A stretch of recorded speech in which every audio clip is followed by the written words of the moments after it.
Attention, you are about to hear the captivating voice of an icon in the movie industry. You have heard him and seen him in performances in over 140 films. He's met and influenced many world leaders, and now he's about to tell you how to unite the America he loves. That job's filled. Unique. Unique. Brilliant. Brilliant. And unpredictable. Unpredictable. Robert Davi is a Renaissance man who writes, directs, sings, and does it all with excellence. Yeah, it's okay. We're all very impressed, but let's get on with it now. Robert Davi believes he should use his voice to both repay and help unite America, the America that made his dreams come true. No more Mr. Nice Guy. Ladies and gentlemen, this is The Robert Davi Show.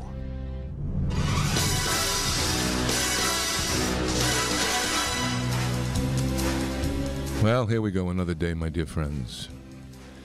And here I am sitting in the chair of Speak. This is the Speak chair. I come into the studio and I speak. About what? I never know. I never know what I want to talk about. And then it comes to me almost like osmosisly through the waves of all of you. I try to feel what you need to hear. And then I ignore it and just talk about what I want to talk about. Anyway. Of course, every day I must mention the recall of Gavin Newsom. Oh, yes. The recall of Gavin Newsom, my dear friends. You know, I heard him speak. This guy can't talk. This guy sounded, he was doing an Obama impersonation. I was listening to The Morning Answer, local station with Jen and Grant, right? Grant Stinchfield from Newsmax and Jennifer Horn. They're terrific on there. And they played a clip of this Gavin Newsom giving a rally and a speech, and he was swinging it like Obama. You know what I mean? It was like, it's like, remember when Hillary Clinton was getting up there and doing that kind of, you know what I think it is, and I think it's just infectious. Black people are cool. They are cool, man. I mean, you're gonna be, I'm an actor, I know. I listen to stuff. I wanna, you know what I mean? It just is, the communication is fun. There's something about it. There's something, soulful about it. But you gotta do it good. You know, Gavin Newsom, it was pathetic. It's like when Hillary was doing her thing, pathetic. If you're gonna try to be a brother or sister, you gotta get in there. You gotta get down and dirty. You gotta know. You gotta come from New York like I did, baby. And I was on the streets at 3 in the morning, and I was talking to Smoking Joe from Baltimore at 3 in the morning, homeless guy, when I worked in fruit and vegetable stand, and he would tell me the philosophy of life. And I picked it up from Smoking Joe. And, of course, other people and great jazz musicians and listening. But there's a certain rhythm. So I think it's just an infectious, fun thing to do. I don't think it's pandering. It seems like pandering. But I think it's just infectious in a certain way. It's like when I do Russian accent. I like accent. I like different characters. I'm not pandering to Russian or to... If I do Israeli, it's a different thing, you know. If it's all different kind of. You want to play character, If I do Hispanic, tell me what you're gonna do, man. I need a little more, practice doing those things. But it's fun doing accents. It's fun changing your mind. Maybe I should run for politics and just speak to the Armenians in Armenian accent like this. To Armenia, they come from the Duduk and the Armenian, and then you go to the Russians and you have to vote for me because this is what... I mean, maybe that's the new politics. We've got to be linguistic, right? Linguistic politics. So anyway, Gavin Newsom doing this thing, and see, it's very hard when you get passionate to keep the accent. And that's when you lose it. It's okay to do a few phrases and you can be cool. But when you got to get angry, that's when you know if the guy's real deal or not.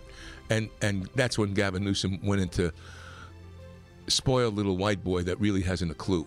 I mean, all of a sudden he went into this thing, and you go, man, this guy's white privilege. You want to talk about white privilege?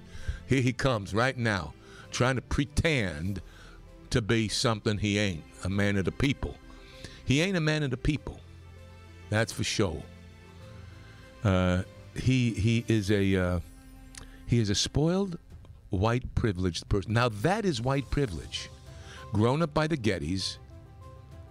And this is where they, here's what I don't understand. They call Larry Elder the black face of white supremacy. Well, they should be saying that Gavin Newsom is the poster boy for white privilege. He was raised by the Gettys. His father invested the Gettys' money. The Gettys invested in Gavin Newsom's businesses. Gavin Newsom was anted by Nancy Pelosi. What the hell is that?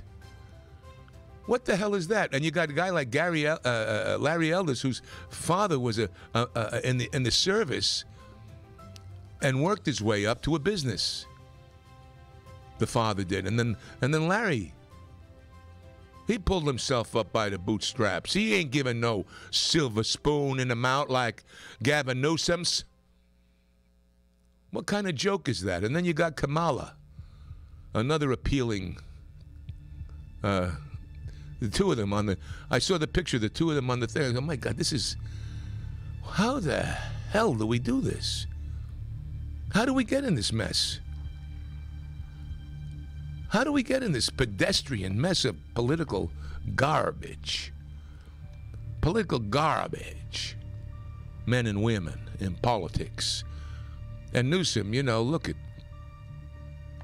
the recall is happening. Let's see where it goes. I don't know where it goes. I'm hoping he gets recalled. That's all I know. It's because if I go around California, what I understand and what I see is we're in deep, deep trouble. I see the faces of people, barring COVID and barring the handling of the COVID thing, because the COVID thing is like, how do you handle, and the mandated thing and the non-mandated thing, and, there's so much noise and smoke around the whole COVID experience that who knows what and who knows, So what do we do? What do we do? Are we going to, and then he keeps hitting Larry Elder that this is the Trump candidate and this is the abortion candidate. And no, man, you are, Gavin Newsom, you are a white privileged, spoiled little brat. You had a silver spoon in your mouth, and you were given political assignments by people around there that saw you as the great white hope. That's what they saw you as. The good old boy of San Francisco. And you've done nothing for this state except release prisoners. I don't care what you say. Crime is rising here. Crime is rising. Do you know police officers there's going to be a mandate for them to take vaccines and to be tested, but yet the criminals they arrest and put in jail, there's no testing and they don't care. It doesn't matter. It's like the illegal immigrants coming across California, the state that Gavin Newsom calls the refugee state. You got to keep bringing that up, guys out there. The refugee state. Let them all come into California. And then meanwhile, we'll be dead. We'll be dead and down. We'll be crushed. We'll be eaten alive because of our health care and everything else just going out the window. $45 billion worth of merchandise. And there's a cartel of criminals that go into stores, because in California and other places in America, you can go into a store and take under $1,000 worth of merchandise and walk out smiling with your ass hanging out of your pants. And we let it happen, and Gavin Newsom lets it happen, and the city council lets it happen. California is being drowned by the Democrat Party. And when you guys wake up out there, wherever you are, California is like the model for America. I've been saying it now for months.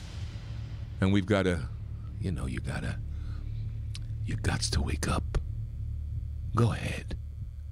Make my day. Vote yes on the recall. That's what I say. Anyway. Oh, that's a nice little opening. Opening, closing, who knows? The whole format. We got to do this formatted thing. Now you got Elijah Wood. Elijah Wood snaps. He defends Gavin Newsom. Let's hear what he has to say, this moron. After getting pushback from social, who called him out after he defended Gavin Newsom. He slams the upcoming recall election as bullsh. Democracy depends on keeping Newsom in office. No. This is another spoiled little Hollywood brat. Let's see how much Elijah Wood is worth. I want to know how much he's worth.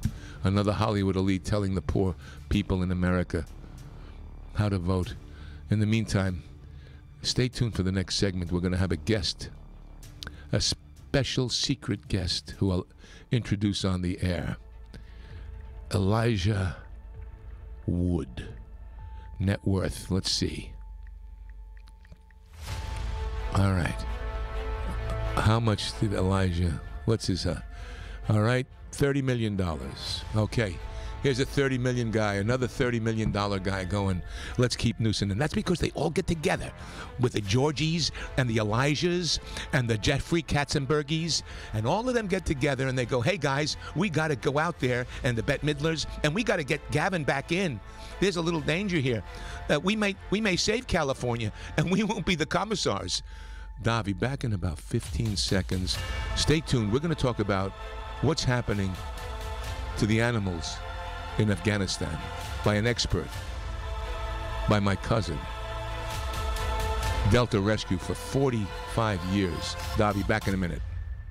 The smartest way for you to get the lowest prices on your plane tickets, domestic or international, is to call SmartFares first or last, but you've got to call us before you book your plane tickets. Fly anywhere in the world, fly anywhere in the U.S., and SmartFares can save you up to 75% on your plane tickets. We have the lowest airline ticket prices on over 500 airlines, and you've got a great 12-hour free cancellation window. Plus, with our live agent help, you can always get fast help and fast answers. So on your next trip, maybe today, maybe tomorrow, how about right now? Pick up your phone and call SmartFares, plus save up to 75% on your plane reservation. So call right now. 800-915-2644, 800-915-2644, 800-915-2644, 800-915-2644. You order a glass of your favorite Cabernet, fresh asparagus, hollandaise on the side, a filet, medium rare. You unfurl your napkin with a flair, close your eyes, and prepare to listen. Ah, there it is. The sweet music you long to hear. The sizzle. The sizzle of a Ruth's Chris steak. The most magnificent corn-fed prime beef, broiled to perfection at 1,800 degrees. Some call it a sizzle. We call it an anthem. As the waiter approaches, you think, is this one mine or that one? Ruth's Chris Steakhouse. Like Ruth always said, life's too short to eat anywhere else. Make a reservation online at ruthschris.com or by calling 800-544-0808. If Ernest Hemingway was alive today, would he say this to you? Shakespeare, Mark Twain, Edgar Allan Poe, all great writers. And after reading your book, I simply must add you to the list. Wait, you don't have a book yet, so make a free call to Page Publishing. Their expert staff can help you turn your book idea into a real book, a masterpiece that could someday make the bestseller list in hard copy and digitally all across the world. Page Publishing can help you completely take your idea for a book, write it, and publish it. So if you want to join the ranks of some of the most famous authors in the world, call now for a free information kit. Turn your book idea into publishing gold. Make a free call right now to Page Publishing. 800-378-3212. 800-378-3212. 800-378-3212. That's 800-378-3212. Robert Davi. You know, I'm the one delivering the message, not receiving it. Now, before we go to the caller, who's my cousin Leo Grillo from Delta Rescue, I just want to finish up with Elijah Wood's statement about the recall is BS and we've got to vote Gavin Newsom back in. Well, in 2017, now don't forget we had a different president, he said we need to be able to hear the opinions of people we don't agree with and give them a platform so that we can have an intelligent conversation about the issues. He told people he was talking about on issues on a show, on a talk show, Jim and Sam show, trying to listen to other people. Now, that's what I want to hear from Elijah Wood. I've met him several times with other actors and actresses, and he's a terrific person. But this craziness that's happening is just, again, left-wing cockably-gook. So now we're going to pivot. We're going to talk to the head, the creator, the originator, the discoverer, the rescuer, the many things. I know him too well, so I have to be careful what I say.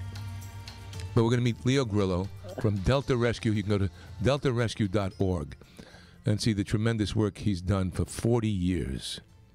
40 years. Delta Rescue.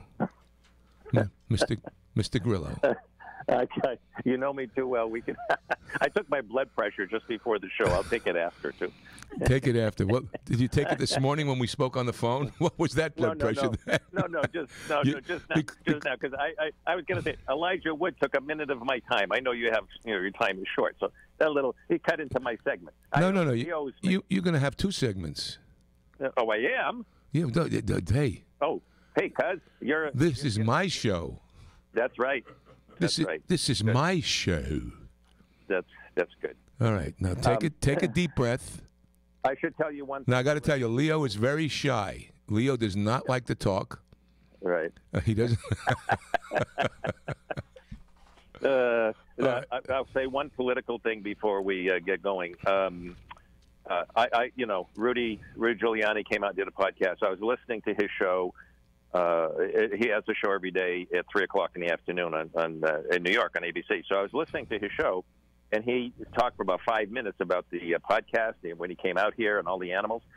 But at the top of the show, the advertise. This is New York City and New Jersey. The top of the show was the save Gavin Newsom. These damn Republicans and Trumpers and all these people are trying to throw him out. This is New York. What does that have to do with California?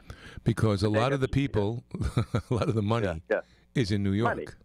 Exactly. They're going to raise money to... They raise money, and they then come to California, and the people do not have a say. It's a vicious ad. Yeah. Well, this is... Nothing to do with the people. And don't forget, his show is seen across the country. So it's a fundraising thing to, those ads they go satellite, they go all over the place. Yeah. All right. Well, anyway, back to the good stuff. Yes. Our animals. Come on, look at that. Now, come on. How did you... All right. What was the inspiration of Delta? Well, when you were working with Frank Sinatra and my college buddy Michael Nouri, and you were doing that movie and all that, I was out here, having been out here a couple of years. I found a dog, Delta. I found a dog in the mountains. Realized that he was abandoned. And I used to take him out every day. I took him out for, a year. I take him out every day for walks in the wilderness and stuff, wherever I could get him out, because he's a big Doberman. And one day we found 3 dozen dogs out there. They're all abandoned. And I started feeding them. And bottom line was, we had a rainy season that year, 79, and dogs were sick. I was going to the vets, getting pills, putting them in their food. So I kept doing this. So I remember standing over the dogs on like a Monday or Tuesday. And I'm putting food. These dogs they have nobody but me. Nobody's feeding them. So I put the canned food out with the pills in it and all that. And my agent called. And she says, look, you've missed yet another audition. I said, I'm feeding dogs, You've missed an audition. We can't keep doing this. If you have to choose your career or your dogs. And I said, well, right now I'm feeding dogs. Call me back. And I hung up. That was the end of my career. And there's somebody, you know, in that podcast. Well, hardly, but you had a calling. You were like the St. Francis of Assisi of Santa Clarita. Yeah, well, no, anyway, Hollywood, anyway. So no, ultimately that grew. I have no idea. You know, I said, well, I'll do this for a year, you know, and I'll get back on track. And it kept going. And after a couple of years, I went out to where this all began. You know, I'd taken the dogs out. I actually took over 60. So I figured I cleaned it up. This is done. You know, so I went out after about a year. I went out to the old spot just to, you know, reminisce. Yes. And there's more dogs. There's more dogs. People dumping. They keep dumping. So, you know, anyway, it didn't stop. And then Charles Conrad, my good buddy, the acting coach, Charles said he knew. You know, I brought the dogs in, and he said, you know, bring them in. The kids, you know, the actors, maybe they'll adopt them. So Dee Wallace took one of my very first dogs that I brought to Charles's. And then that year, Charles said, at Christmas, stop kissing my butt. I don't want you to buy me gifts for Christmas. You know, they think they're going to get ahead if they become his buddy. And he said, I want you to give money for these dogs. So they did. And then after Christmas, Charles said, you know, a lot of actors, there's some, you know, really, the actors, some of them were doing well. And he said, you know, the actors are asking, some of them are asking for a tax receipt. Can they get a tax? So I said, well, yeah, but Charles, you have to be a nonprofit to give them a tax receipt. Otherwise, you know. He said, well, then become a nonprofit. Now, all right, you know. So then I did that, and a year later, we're a nonprofit. We've got an organization. Once you have a nonprofit, the government tells you pretty much, like Gabriella, for you, you know, it's like you have a new baby. You got to grow this baby. You know, you have to take care of it. You have to, whoa. So that became, well, I'll do this, and I'll keep everything going. And then I had to get 150 dogs. I had to do something for them. They were out in the wilderness. And I bought a dilapidated old kennel down in El Monte. And we got, you know, help from people to buy it and all the rest. And I knew when I bought that, as soon as I bought that place, and, you know, you're going to have employees, you're going to have this. You know, I knew that when that foot went down on that property, that this was the end of any career. You know, this was going to be it. So, but I'm going to do it. And the only thing, I'll say this 1,000 times, the only guidance I ever had in all of this, and that's till today, the only guidance I ever had is every crossroad, every question, anything that came up, I just said, I asked myself, what's right for the animals? That was it. You know, so what's the best for the animals? I did what's the best for the animals. Cost 3 wives, cost a lot of stuff, but it's what's best for the animals. And you have, how many do you have today? Well, at the peak, we'd have up to 1,500. I have room for 1,500 dogs, cats, and horses. And we're a couple hundred below that right now. You know, attrition. We keep them for life until they die. Yes. And we do everything for them. We have a hospice program even. And then we have room. And where could people go to deltarescue.org to donate and stuff like that, right? I want to get that over this segment because next segment I want you to concentrate and focus on what year did you start helping animals from Afghanistan? Right. What year did you start that? 2009. 2009. So you were in the inner beginnings of that. When we come back, Leo Grillo is going to give us a rundown of what's happening to these creatures, our family members in Afghanistan. There are conflicting reports. Some say none were left behind. Others say they were. Well, we're going to get it right from the, well, let's say the rescuer's mouth. Davi, back in a minute. Let's talk about your credit cards. When you first start using them, it's a slow drip. You make charges, then more charges, then bills come, and they keep coming. When you open your statements, the floodgates come pouring in. You realize you have more credit card debt than you can afford, and you're barely making the minimum payments. Wouldn't it be nice to make one affordable payment and have all your credit card bills covered? Make this free call and learn our responsible way to get your credit card bills paid and under control. Sponsored by Consumer Education Services, a nonprofit organization. 800-876-3643. 800-876-3643. 800-876-3643. That's 800-876-3643. CESI is not a loan company. The establishment of a debt management plan may adversely affect your credit rating. Non-payment of debt may lead creditors to increase finance and other charges to undertake collection activity, including liquidation. What are you going to do with your old car? You can try selling it, you could junk it, or you could donate it to Heritage for the Blind. Your car will be towed away for free, and your donation is tax deductible. Just call 1-800-785-9618. Heritage for the Blind accepts cars, vans, trucks, and boats. It doesn't matter if your vehicle runs or not. It will be towed away for free, and you'll be supporting those that need help. Heritage for the Blind is a nonprofit organization that helps the visually impaired live fuller lives. Call right now to donate your car, and as a special thank you for calling, you'll receive a free 3-day vacation voucher to many exciting locations. Call Heritage for the Blind right now, 1-800-785-9618. Donating is easy, and your vehicle is towed away for free. Plus, you'll get a free vacation voucher. Call now, 1-800-785-9618. That's 1-800-785-9618.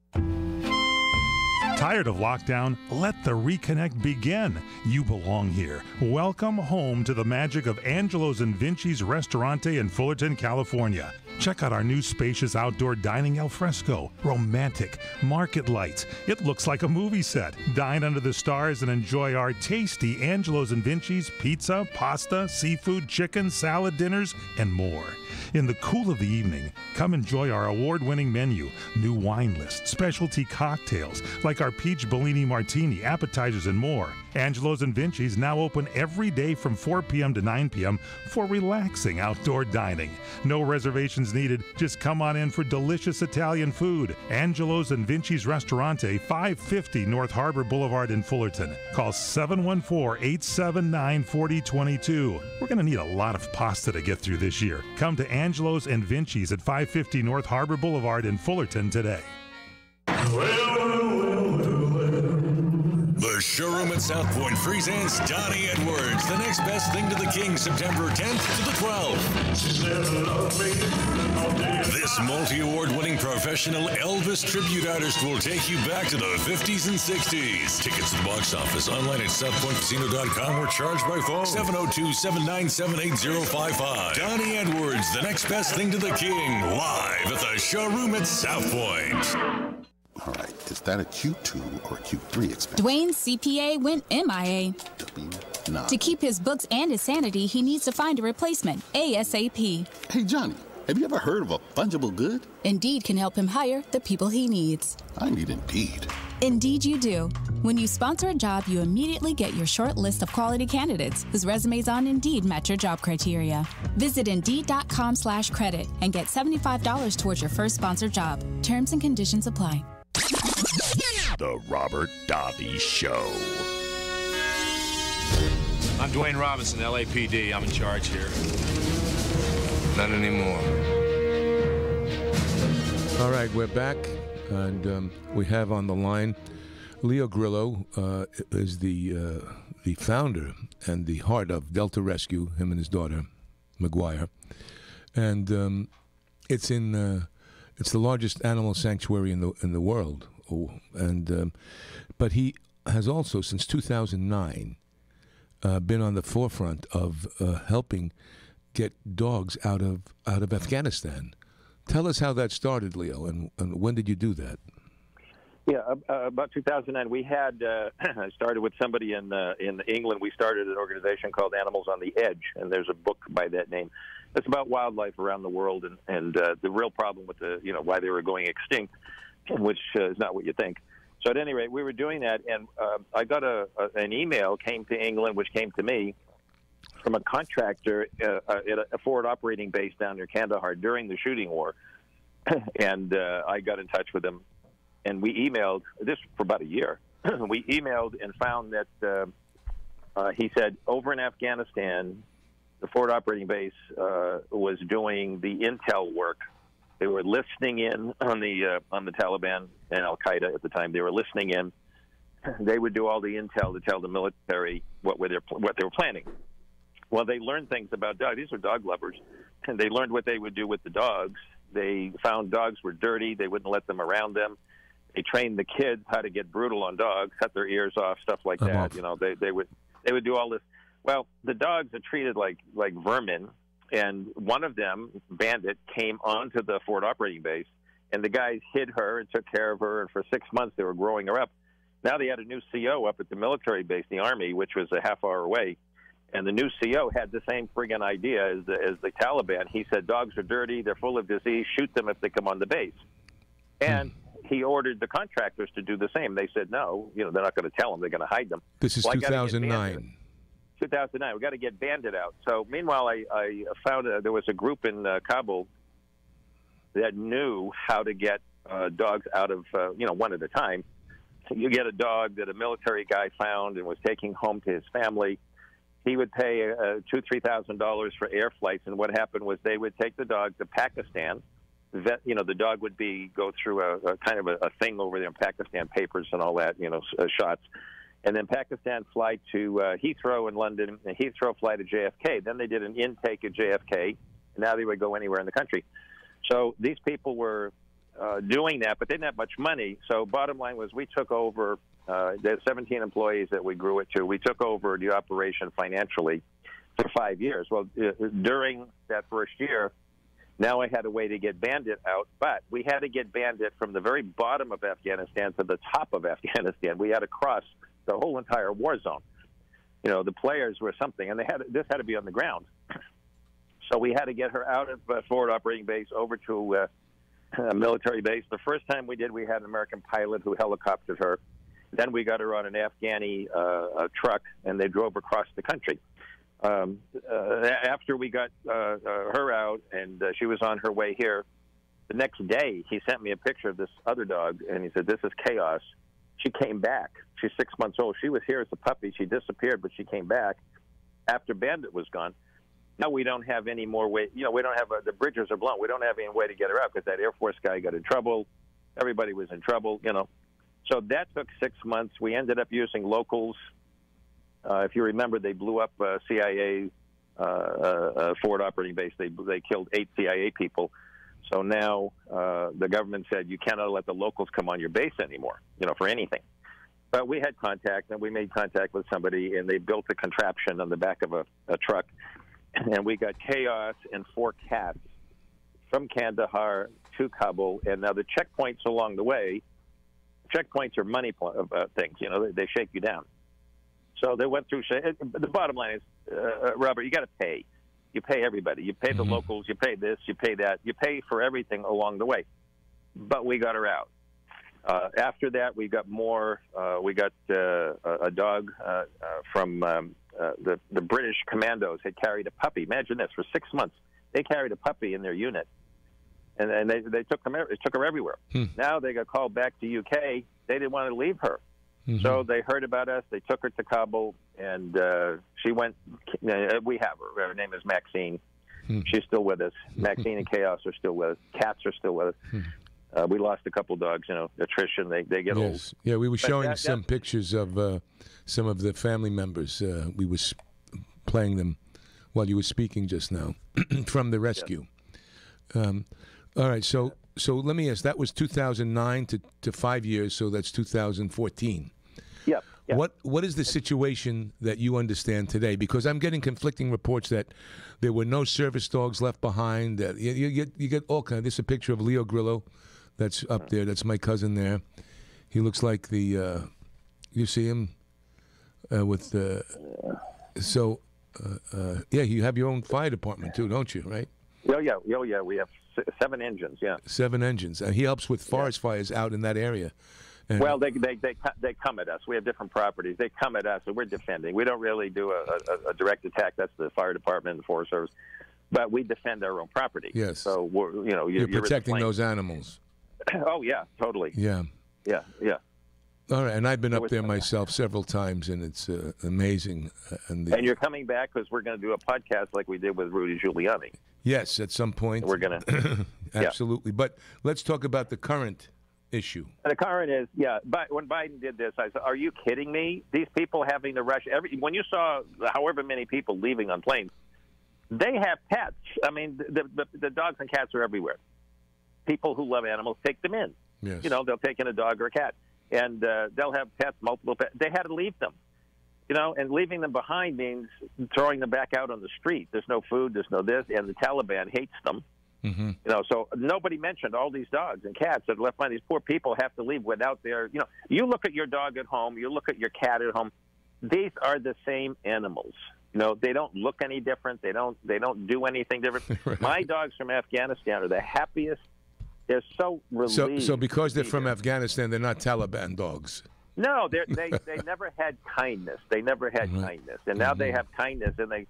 Oh, my God, this is what the world is like. You know, this is what it's really like. Mm-hmm. So those poor dogs. Right now we're reaching out to the Underground Railroad people over there as much as we can. As they look, if you can get them out, we'll take them. If they're military dogs, which I don't see that. I saw people floating on the Internet to get money. What are you going to do with the money? I don't know. Right. But they're floating on the Internet. These are military dogs. No, they're not. They're private rescue group dogs. And some rescuer they had to release all their dogs to the streets. And there's just all kinds of stuff. Then you get on the subject, you get some organizations in this country, how bad it is in Afghanistan. Send donations to them here in the United States. What are you going to do with the money? I mean, you can have all the money in the world. There are people who want to spend millions of dollars to get Americans out, and they can't spend it. There's no way to get them out. You know, state is shutting them down. The military's really pissed at state. And everybody's angry at Biden. This is like the stupidest thing in the world. You can't believe it. You can't believe it. Let's just let the Chinese just take over the world. What the hell? Right. But these animals are they're in trouble there. I don't know what the heck we're going to do. I offer, it's a standing offer. You know, bring them here. I could take a couple hundred military dogs easy. Well, there you got. So that's Leo Grillo, the founder of and the heart of and soul of Delta Rescue. And what would you like to say in closing up here? Anything specific? Yeah, there's one thing is that donations are tight because of the money situation, taxes, and whatever. So we ask people to think about this. Put us in your estate plans when you don't need the money anymore. You know, put us in your estate plans. Grow your estate. Go to our estate page. Save on taxes. Grow your estate for your family, and leave a legacy for the animals. That's what I'm asking people to do now. So long term, after we're not here, this will go on. The organization will continue to save lives. Yes, and I know I've been driving with Leo. We could be driving on the freeway, and he'll pull over to rescue an animal that's stranded on a 405 freeway or 605 or wherever it might be. And his daughter McGuire is the same, and I've been there. They have their the veterinarian set up. So go to deltarescue.org, and if you have an estate planning thing, make Delta Rescue part of that for yourself, please. Thank you, Leo, and I'll talk to you after I'm off the air. All right, thanks, guys. All right, bye. Davi, back in a second.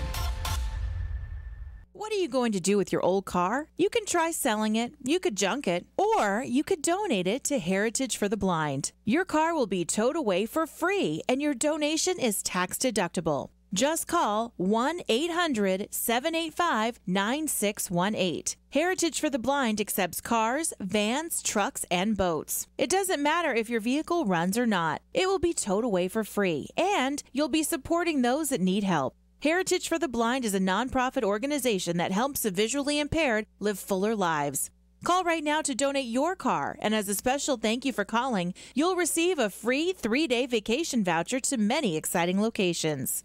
Call Heritage for the Blind right now, 1-800-785-9618. Donating is easy, and your vehicle is towed away for free. Plus, you'll get a free vacation voucher. Call now, 1-800-785-9618. That's 1-800-785-9618. Columbo's, since 1954, has been serving up fine dining in a relaxing atmosphere and all at an affordable price. Columbo's is still doing something right. It's why so many travel from the West Side and the Valleys to experience and enjoy what Eagle Rock has known for years. Columbo's is truly something special. Columbo's serves up some of the most succulent, delicious steaks, as well as outstanding seafood offerings in all of Southern California. And the Columbo family's Italian specialties are worth the trip from anywhere. Columbo's is a memory maker. Colorado Boulevard, Eagle Rock, 323-254-9138. 323-254-9138. Columbo's Italian Steakhouse and Jazz Club, serving up fine dining and a relaxing atmosphere, and all at an affordable price. Columbo's, of course. Now it's time for MedVed's Entertainment Minute. Marvel Studios is back with a new comic book hero inserted into a post-Avengers Endgame world, trying to connect with his magical, mystical, long-lost father, a martial arts master played by Tony Leung, in Shang-Chi and the Legend of the Ten Rings, now playing in theaters everywhere. The 10 rings gave our family power. If you want them to be yours one day, you have to show me you are strong enough to carry them.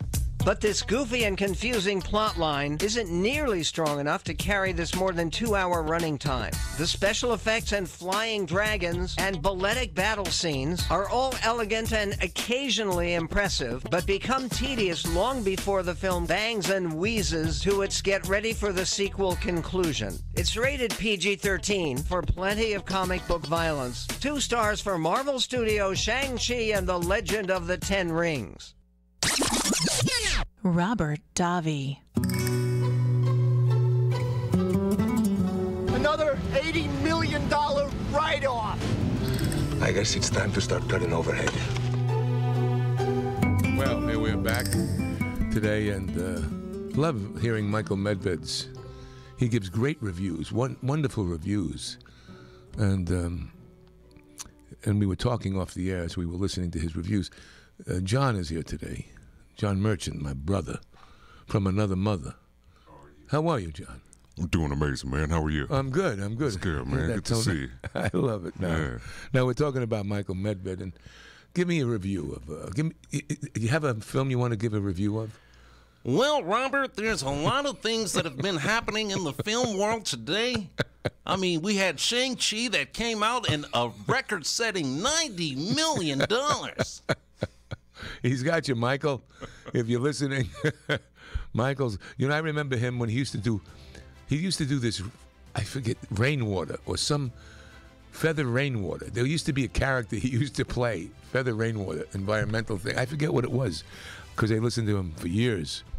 He's a legend in the shows, you know. Well, you know what they say: you have to float like a butterfly and sting like a bee. And that's you going way up there, from your basso profundo voice. Could you believe it? We're getting head shakes from the rest of the crew coming in the room going, what the heck? I heard Johnny do that. I said, we got to do it a little bit. Ladies and gentlemen, Michael is not here right now. It's just me. It's just John Merchant, my dear friends.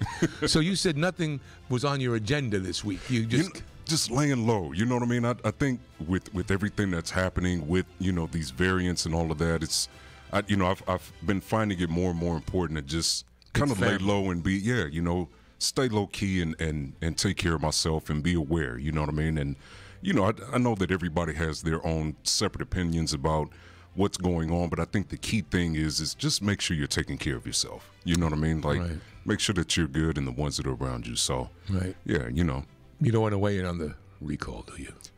I'm still trying to learn about everything that's going on. Oh, come on, man. You know. Listen, don't fit the fence. Tell me. Listen, it's okay. Man, if you're voting no, that's okay. I mean, I don't know. You, John. Listen, and I love you too. You family. It's okay if you're voting. And listen, brother, I don't know. I'm trying to recognize how all of these issues affect me. You know what I mean? Like personally, I think, I grew up in the city of Pomona, and when I was there, things were much different, right? There was a lack of trust. There were a lot of things that I didn't understand being young. And then now that I'm on the west side of LA, I live in the hills, like things don't affect me the same way, And so I'm trying to find my place in this new environment that I exist in, and it's well, let me ask you some questions. Yeah. Because you say you don't know how it affects you. I'm trying to find it, yeah. All right, so let's discover things. Let's discover things here. Let's just say the price of gasoline. How do you feel about that? I hate it. Oh, no, really? Do you? I mean, does it bother you a little bit? How about I make a well enough living to where it's like I'm not, I'm not scavenging or anything for to get it. But I mean, I feel as though that it's a tad bit high. It's a tad bit high. Now, what if I said right after the election it's going to go up even higher? Yeah, and then I'm gonna start riding a bike. I'm gonna look into the recharge my bus pass, and start getting into the tap. Would you do that? I would, yeah. If it starts to get above $5, then it's going to be more than that. Yeah, then we're walking. What about the mileage tax that they want to do? Yeah, I'm not for that. You're not for that. Okay, so two issues that don't affect you or do affect you, that are democratic issues. Okay, I see where you're going. Now, think about the water. How much is the price of water and electricity in your house? Pretty moderately low. Moderately low? Yeah, moderately low. I tend to turn lights and water off as soon as I'm done. Right, but that's going to go up. And the price of groceries? True. And do you like the fact that people can go into a store and take $1,000 worth of stuff, walk out with it? And it'll only be charged as a misdemeanor? Or not even be charged? Yeah. They don't even go after them sometimes. That's problematic, but I think the part where I stand is it doesn't affect me where I am currently. But how does it not affect you? Because the price of things will go up. And I feel as though... And it's a spiritual effect. Absolutely. When you have, to me, when there is a criminal activity in society... Right. And it's... what happens when it gets totally out of hand? Absolutely. What happens when they say, you know what, let's go into John's house. He's got some shit there he shouldn't have.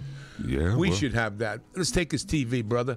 My right to bear arms will go into it. But what if they take those away? I mean... What if they confiscate the guns? You're right. Yeah. John, politics is local, man. Yeah. The Democrats are not for the common man. And I guess... I don't understand how... it's so inbred. Go ahead. Let me... I guess to your point, if I were still living in Pomona, in the inner city, I feel as though that these issues would affect me more, right? Whereas where I am now, I don't see it. You know what I'm saying? Like my community, my neighborhood doesn't deal with crime anymore. Like where I shop, like I don't see those things. And so I'm trying to get connected back into the issues. Do you see homelessness? Very rarely. Not in my immediate city, but on my driving around, yeah, I see it. All right. Now, see, I have to say, if we're in, and this is my problem. This is why Elijah Wood can say vote no on the recall. Right. Why Bette Midler could say it, who's worth $250 million. Right. Why Rob Reiner, who's worth $60 million, can say it. Why Reed Hastings, who's worth $9 billion, can say it. Right. Or $6 billion. Why the guy that owns the LA Times can say it, Patrick Soon, whatever his name is, he's worth $7 billion. Why all these billionaire guys? Now, Pomona, you care about Pomona, yeah? I mean, you have friends there. Absolutely. Friends and family. Now, why couldn't, here's the thing. We got enough. We have enough. We have a big, do you think immigrants should be just pouring into, should we be the refugee state, California? Simple answer, no. Okay. No, because I know that it complicates things. But I feel as though that's been the American standard. Like, granted, I know that things need to evolve and change, but I feel as though that we've almost kind of deemed ourselves the refugee state. But I mean, clearly, from what I'm gathering, that it's causing problems with our economy. It's going to kill the economy. It's going to kill our health care. It's, let alone who the hell is coming into the country, let alone the variants that they may be bringing in from different. Now, in Colombia, which is South America, there's this new Colombian variant that's like, who's to say? And then people coming from other countries, they say, you know what, let's go there. I mean, how do we justify that, John? How do California, you got 1,900 people a day. Right. Or a week, whatever it is. I forget this. It's huge, leaving California. Yeah. Yeah. I mean, Even, I mean, Los Angeles, I heard a report that there was like a record 180, thousand people that, left Los Angeles as far as like the residents. So, I mean. And if you look at the homelessness, if you go to Venice Beach, if you go to some of these areas, people drugged out like animals, like everything else. And I say, we could be in our cocoon. We could be in Malibu or the hills, or I could be over here where I am, and maybe just see it when I venture out to, go somewhere else. Yeah. And I'm passing it by and go, thank God it's not in my neighborhood. Right. But we're our brother's keeper. Yeah. And if Gavin Newsom and the Democratic Party have bamboozled the common man, they've bamboozled, I'm telling you, a whole race of people. Right. They have been bamboozled. Yeah. Because do you think you have children? I do, yes. What are their ages? 3 and 4 months. 3 and 4 months. Yeah. Do you want mandated vaccines for them? I really don't, to be honest with you. All right. Do you want mandated masks for them? Not necessary. I don't want mandated anything. Well, there you go, Gavin Newsom. They're doing that, baby. I mean, for me, for a guy that doesn't know the issue, and how it affects me, and how it affects you. Tell me, please, I beg you, tell me how. Change my mind. Why should I vote no on the recall? Change my mind, John. Tell me what. I'm trying to search for it. You know what I mean? And that's why I'm more or less neutral right now, because I'm like, how could you be neutral? Well, I guess it's more or less for me. It's how do we find the resolve? You know what I mean? So it's get the guy out of office and you get Larry Elder in there. So then, so you believe Larry Elder is the black face of white supremacy? Do you believe that? I don't know much about the guy. I mean, I don't trust him, but I don't trust a lot of people. Why don't you trust Larry Elder? Something just rubs me wrong. I don't see any authenticity within a lot of what I've heard him say, but it hasn't been much, so it's an unfair type of assumption. You know what I'm saying? In terms of, tell me, because what have you heard him say? Well, it's a little. We'll continue this because until the recall, which is soon, so you'll be off the hook. Right. No, but I think it's good for the people of California and America to hear this. Yeah. I like this bounce off. I do too. Yeah, and I think we need to continue because I'd like to be educated. We've had this conversation of I like to listen and learn and find out before I make any rash decisions. You know what I mean? Because it's easy to I'm going to ask you one thing. When are you coming back now? Are you here tomorrow? I should be back on next week. Tuesday. Tuesday. Yeah. Yes. Do me a favor. Yes, sir. Listen, do a little thing on Larry Elder. Okay. I want you to tell me why he's inauthentic. But I mean, I can say that about a lot of people. You know what I mean? It's on both sides. But no, I know it's both sides. Yes, absolutely. Yeah. But to hear what he has to say in terms of, because also the education in terms of, we talked about this before. Right. The education in California is so poor. It's terrible. For, black boys and girls. And it shouldn't be, John. You're right. It shouldn't be. Anyway, thank you for listening today. Don't forget, go to deltarescue.org. Leo Grillo's thing, put it in your... your estate thing. And you know what? I'm taking a thing called Balance 7, and I'm sleeping on my pillow. I'm going to talk about those tomorrow. Are you tired of your favorite talk show sounding like this? What if you can hear your favorite talk shows in crystal clear, high-definition sound? Well, with CRN Digital Talk Radio, 7 channels of high-definition radio, you can now hear